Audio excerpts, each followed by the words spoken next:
어떤 결과의 의미를 가지고 있는지를 잘 모르겠어요. 자, 동작을에 박성준은 2%포인트 내려간 반면에 지금 이해운은 거의 5%포인트 추격 추세예요. 이게 중요한 겁니다. 상당히 이 조사의 결과도 민주당 후보자들이 40대 연령대에서 지지율이 매우 높게 나와요. 지역구를 분석할 때는 이게 참 중요합니다. 왜?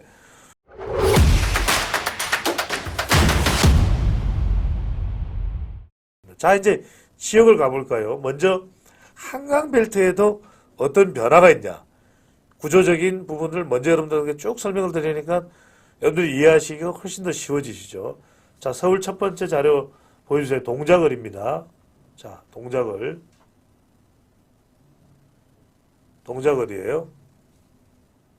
자, 지금 이 부분도 여러분들이 나경원 후보가 앞섰던 조사. 자, 이게 뭐 참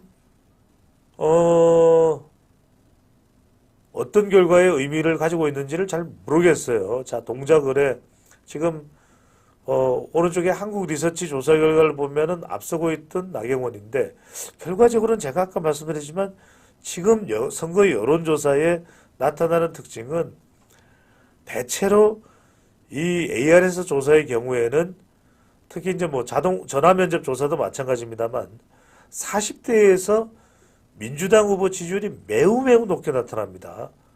자, 그런데 이 ARS 조사는 30대도 그렇고요.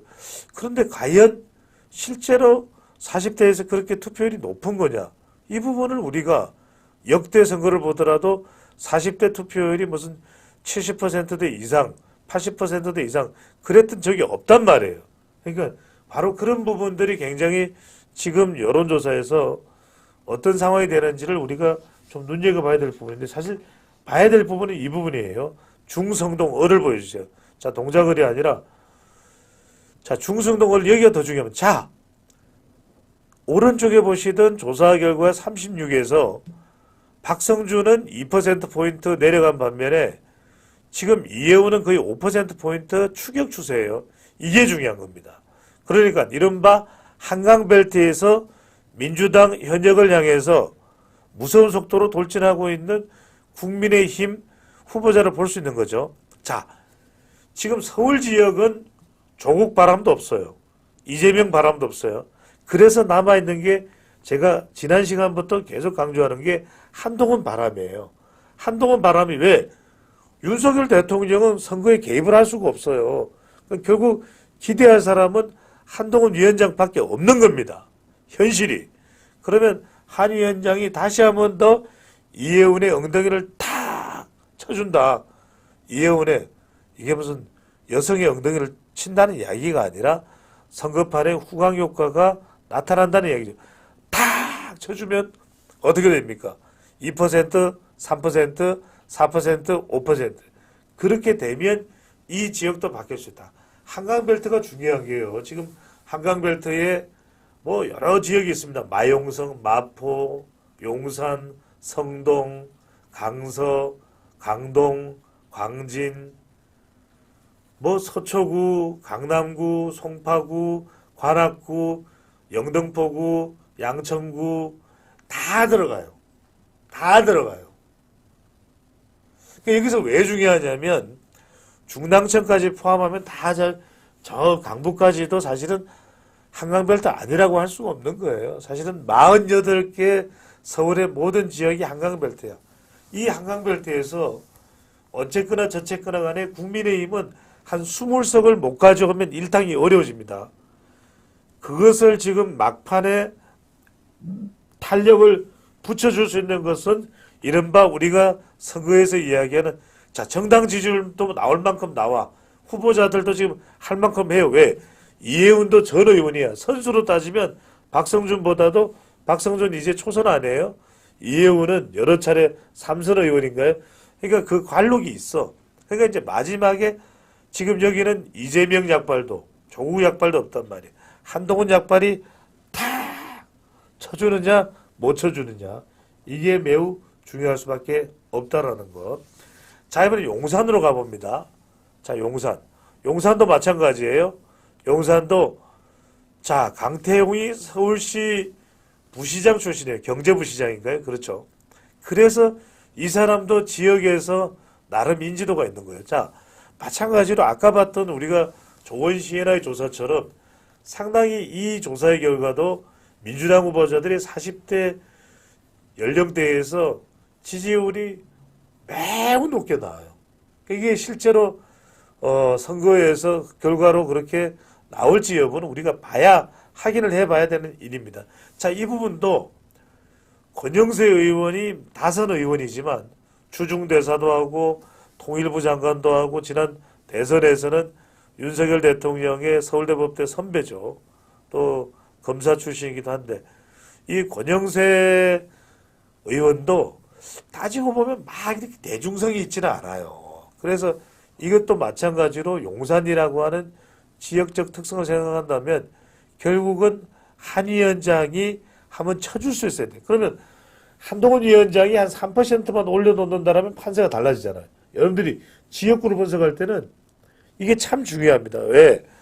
여러분들 기억하실 텐데 1988년도에 1로 3김이 있을 때 그때 1로 3김일 때는 통일민주당은 야당이에요.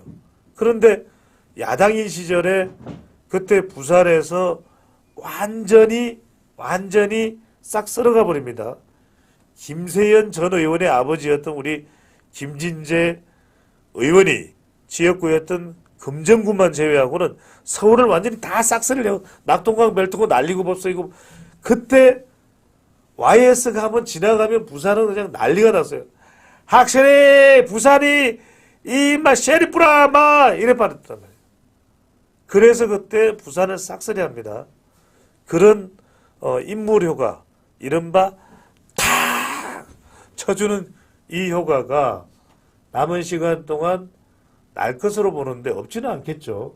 바로 그걸 얼마나 빨리 지역마다 해줄 수 있느냐가 사실상 제일 핵심이라고 봐야 되죠. 자, 중요한 게요. 서울에서 20석을 하려면 일단 강남 3구는 거의 다 쓸어오다시피 해야 돼요. 자, 강남구에 의석이 3개, 송파구에 3개죠. 서초구가 가버리니까 8개는 무조건 가져와야 돼. 8개는 무조건 가져와야 돼. 국민의힘은. 여기다가 용산까지 9개잖아. 일단 9개 먹고 나경원의 동작을까지 묶으면 10개. 여러분들이 계산 잘해서야 돼요. 그 다음에 마포에서 한 곳 가져오고 이래저래 한 10개는 가져와야 돼요. 지금 김병민 지역도 있고 김현빈 지역도 상당히 김병민이 선전을 하고 있죠. 자, 그런 지역이 굉장히 중요하다. 서울에서 김병민 지역이라든지 오신환 지역. 오신환도 고민정을 이길 수 있느냐. 이게 국민의힘으로서는 굉장히 중요해요. 왜냐하면 개인 후보자가 아니라 전체 의석을 생각할 때 박빙을 벌이고 있는 광진, 가벌, 또 마포, 그 다음에 강서구, 또 강서구가 상당히 어렵죠. 지난번에 보궐선거도 어려웠던 강서구청장 보궐선거도 어려웠지만 몰라. 이게 또 흐름으로 막 묶어서 가는 겁니다. 이른바 지금 도봉구에 김재섭도 있고 지금 여러 지역에서 후보자들이 맹추격을 하고 있는 중이기 때문에 지금 그 격차는 매우 좁아졌다. 결국 세대별 투표율이 어떻게 되느냐에 따라서 선거의 당락을 결정을 할 수 있는데 한강 서울에서 한 20석은 가져야 됩니다. 여전히 국민의힘이 1당을 목표로 하고 있다. 1당을 노려본다. 그런 목표가 여전히 살아있다면 적어도 서울에서는 20석 가까이를 가져가야 돼요. 왜? 오히려 의석은 경기도가 60석으로 더 많지만 48석의 서울, 60석의 경기도. 자, 이런 상황이지만 그럼에도 불구하고 서울이 더 판세상으로는 국민의힘의 경쟁력이 있기 때문에 경기도보다는 더 많이 가져요. 그러면 경기도도 서울이 한 20곳 가져올 정도가 되면 경기도도 지금 이른바 추, 양, 공혁, 추미애 국회의장설, 양문석 후보자 자녀, 딸 대출을 의혹 논란, 그 다음에 공영을 후보자 아들 정여 논란, 그 다음에 김종혁 후보자 막말 논란. 자, 이런 것들이 합해지게 되면 경기도 판세도 좀 달라질 수 있는 것 아니냐라는 이야기가 나오고 있는 것이죠.